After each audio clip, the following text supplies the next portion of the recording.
Vriende, goeiemôre. Dis Koffiekuier 930 en dis Dinsdag die 1 April. Ek hoop nie dat jy op een of ander manier gevang word vir 'n April Fool vandag nie. Wees maar bewus daarvan dat daar natuurlik mense gaan wees wat bietjie wil gekskeer, ook op hierdie dag. Ek wil vanmôre weer so bietjie saam met jou kyk na die gelykenis in Lukas 15, wat ons nou drieledig is. Die eerste daarvan die gelykenis van die verlore skaap, dan die gelykenis van die verlore muntstuk, maar ek wil vandag fokus op die derde deel, die baie bekende, meer bekende gelykenis van die verlore seun, waarin eintlik hierdie verhaal so half saamgevat word. Jesus vertel hierdie drie gelykenisse en elkeen het 'n besondere aksent, maar in die gelykenis van die verlore seun kom eintlik die volheid van die verhaal na vore. Maar voordat ek dit saam met jou lees, wil ek vir jou vra of jy al ooit in jou lewe iets baie waardevol verloor het. Of dit nou is dat jy iewers 'n belangrike ding wat sentimentele waarde vir jou gehad het, dat jy dit versit het, dat jy dit verloor het, of jy ken mos daai gevoel van as jy iewers was en jy voel so in jou broek se sak en jou beursie met kontant en kaarte en jou nuwe ID-bewys en alles is net weg. Daai magteloosheid, daai gevoel van wat nou, wat moet ek nou maak? Dit gebeur met sommige van ons en pla party mense meer as wat dit anders sal pla natuurlik, dat jy op 'n stadium ook so in jou broeksak voel as jou telefoon, jou selfoon is weg, en meeste van julle sal weet dat ons hele lewe eintlik deesdae op ons selfoon, ons slimfone saamgevat is, nie?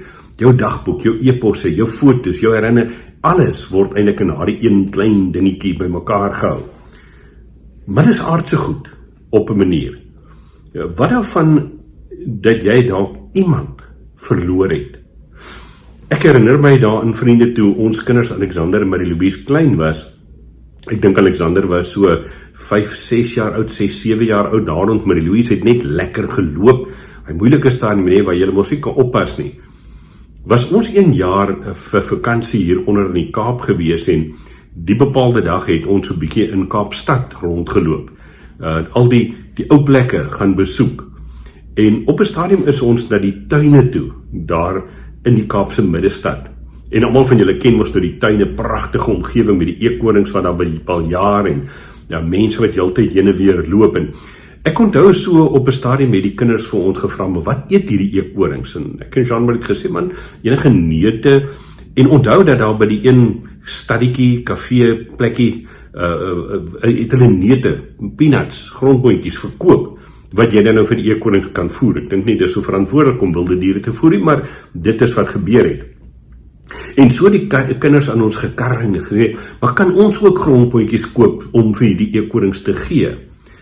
En ek en Jean-Marie het hulle daar by 'n spesifieke plekkie gelos. Ek dink daar was 'n fonteintjie of iets gewees waar hulle gesit speel het. Maar dit is soos ons kon 'n oog hou op hulle. Letterlik 20-30 meter van die kafeetjie, die plekkie waar ons nou die grondboontjies kan gaan koop het. En ons het vir hulle gesê, julle bly net hier, ons stap net gou hierdie 20-30 tree en dan gaan koop ons die grondboontjies en dan kan julle nou die eekonings voer. Vriende, en dis nog soos wat dit gebeur. Toe ek en Jean-Marie op pad nog na daai kafeetjie toe is en ons weer omkyk, toe is daai tweeetjie skoonveld. Toe die twee tipies kinders is besluit, maar hulle gaan tog nou nie luister vir ma en pa en net hier bly nie. Hulle gaan so 'n bietjie explore in die tuine. Ek kan vir jou nie daai gevoel beskryf wat deur 'n pa en 'n ma se harte gaan. Daai oomblik wat jy besef jou kind is weg en jy weet nie waar hulle is nie. 'n Splitsekondes wat verbygegaan het en hulle is weg. En onmiddellik sien jy mos nou al die ergste goed wat kan gebeur en jou gedagtes afspeel. Oor het iemand hulle gesteel, het iemand hulle gegryp in daai oomblik wat ons rug op hulle gedraai het. Wat het van hulle geword? En nou in daai splitsekondes van waar jy met jou gedagtes besig is, dan loop jou gedagtes sommer baie ver vooruit met die allerverskriklikste goed wat 'n mens aan dink. En ek en Jean-Marie het vergeet van grondboontjies uit die hart van die saak. Ons het begin om soos mal hoenders letterlik rond te hardloop in daardie tuine van Kaapstad op soek na die kinders. As ons nou terugdink, ook lekker stupid gewees om albei te begin rondsoek. Waar is hulle nou? Nou, langs storie kort maak vriende, seker so 3-4 minute van rondhardloop het ons hulle twee gekry, waar hulle letterlik, ek wonder of dit 15 tree was, om 'n draai om struike gestap het en daar besig was om te kyk vir die eekonintjies wat in die bome rondhardloop. En ons het net gemis. Maar die oomblik toe ons hierdie tweeetjies sien, en Marie-Louise so klein waggel hardloopie nog gegee het, papa! En ja, net kon vashou en net weet, jou kind is veilig. Is 'n onbeskryflike gevoel. Ek vertel vir jou hierdie verhaal, en heel waarskynlik het van julle ook al dit beleef, dat jy in 'n oomblik in 'n winkel of in 'n winkelsentrum net omgedraai het en skielik is jou kind weg.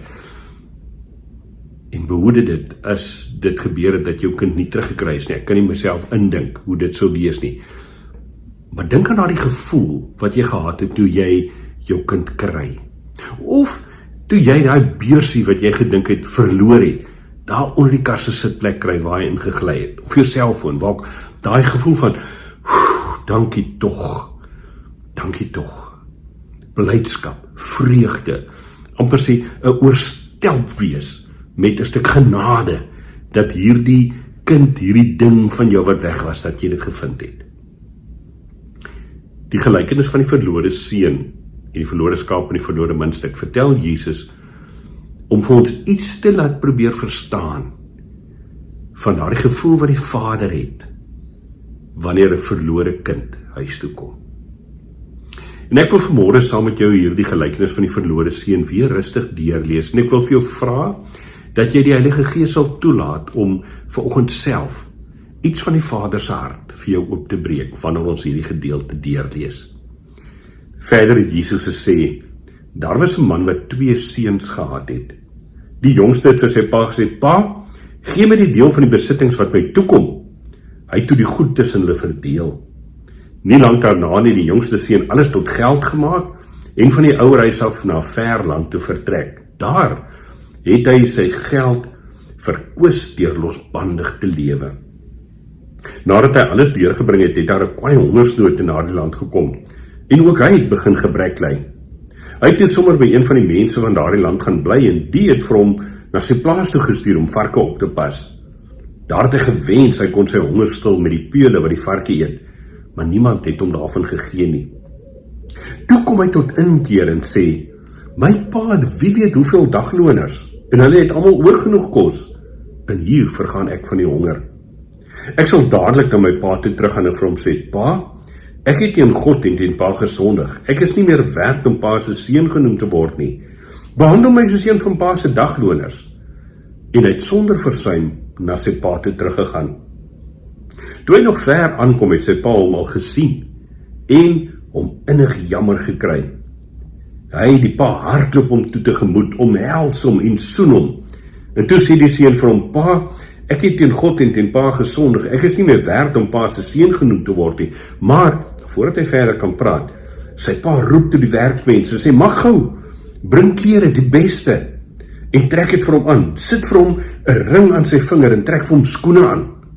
En bring die vetgemaakte kalf, slag hom en laat ons eet en fees vier, want hierdie seun van my was dood en hy lewe weer. Hy was verlore en ek het hom teruggekry. Toe het hulle begin fees vier. Sy oudste seun was nog in die veld en toe hy terugkom en naby die huis was, hoor hy die musiek en die singery. Hy roep die een van die bediendes nader en vra vir hom wat in die gang is. Die bediende antwoord hom toe en sê, die broer het teruggekom en die pa die vetgemaakte kalf geslag omdat hy hom behoue en gesond teruggekry het. Toe die oudste seun kwaad geword en hy wou nie huis ingaan nie. Sy pa kom toe uit en praat mooi met hom, maar hy antwoord sy pa, kyk, al die jare werk ek soos 'n slaaf vir pa, maar nog nooit het ek 'n opdrag van pa vir onagsaam nie. Vir pa het nog nooit eers vir my 'n bokkie gegee, sodat ek saam met my vriende kan fees vier nie. Maar nou dat hierdie seun huis toe kom, wat pa se goed met prostituie deurgebring het, het pa vir hom die vetgemaakte kalf geslag. Toe sê die pa vir hom, kind, jy's altyd by pa. En alles wat pa het, is ook joune. Maar ons kan tog nie anders as om fees te vier en bly te wees nie, want hierdie broer van jou was dood en hy lewe weer. Hy was verlore en ons het hom teruggekry. Vriende, dis die woord van die Here vanoggend vir my en vir jou. En ek wil nou nie vanmôre op die tweede seun se reaksie fokus nie. Ons kan daaroor baie praat ook nog oor hoe ons wat deel is van die Vaderhuis, hoe ons wat deel is van sy erfenis, wat partykeer so half suur is as ongelowiges, as mense terugkom na die Vaderhuis toe. Ek wil vanmôre hê jy moet toelaat dat die Heilige Gees jou laat fokus op hierdie uitbundige blydskap van die Vader oor sy kind wat teruggekom het huis toe. En ek weet nie waar jy in jou lewe is nie. Heel waarskynlik as jy hierdie koffiekuier saam met my kyk en saam met my koffie drink gereeld op 'n Dinsdag en 'n Woensdag, dan leef jy in 'n noue verhouding met die Vader. Maar as dit dalk vir jou voel of jy weggedwaal het, as dit dalk vir jou voel asof hierdie verhouding met ons hemelse Vader, Abba Vader, nie heeltemal is wat dit behoort te wees nie, dan wil ek jou uitnooi om deur die Gees te hoor vanmôre, dat wanneer jy tuiskom, wanneer jy terugkom huis toe, is die Vader oorstel met vreugde. Dan doen hy die onvanpaste ding en hy hardloop jou tegemoet. Hy sê, slag, ons moet fees vier, my kind is terug. Dink vir 'n oomblik weer aan daardie waardevolle ding, jou kind dalk wat jy verloor het by geleentheid. So, en nog met baie meer blydskap, voel God daaroor, wanneer gelowiges terugkom huis toe, op die paai wat hulle geloop het. Hemelvader, baie dankie dat ons kan weet, U is 'n hardlopende Vader, 'n Vader vol blydskap, 'n Vader wat uitkyk en wag dat die kinders moet huis toe kom. En dankie dat ons kan weet, Here Jesus, dat U dit vir ons juis moontlik gemaak het. Maak nie saak watter draaie ons geloop het in die lewe nie, maak nie saak waar ons lewens ons heen geneem het nie, daar's altyd 'n terugkom huis toe. Ons eer U daarvoor. En dankie dat ons kan deel in daardie blydskap, ons wat ook dikwels oudste broers is, wat partykeer so 'n bietjie suur is daaroor dat U so genadig is. Here, gee dat ons nie afgunstig sal wees nie dikbek buite sal staan nie, maar dat ons sal inkom en saam fees vier oor elke verlore seun en dogter wat terugkom na die Vaderhuis toe. Ons eer U daarvoor. Help vir ons, Here Jesus, om hierdie week ook so te leef dat die Vaderhuis altyd oop, vol blydskap, vol feesviering sal wees vir hulle wat kan terugkom.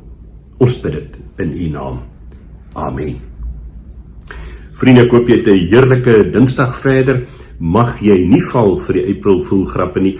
Belangriker, geniet jou koffie. Ons gesels dan Vrydag weer. Mooi loop.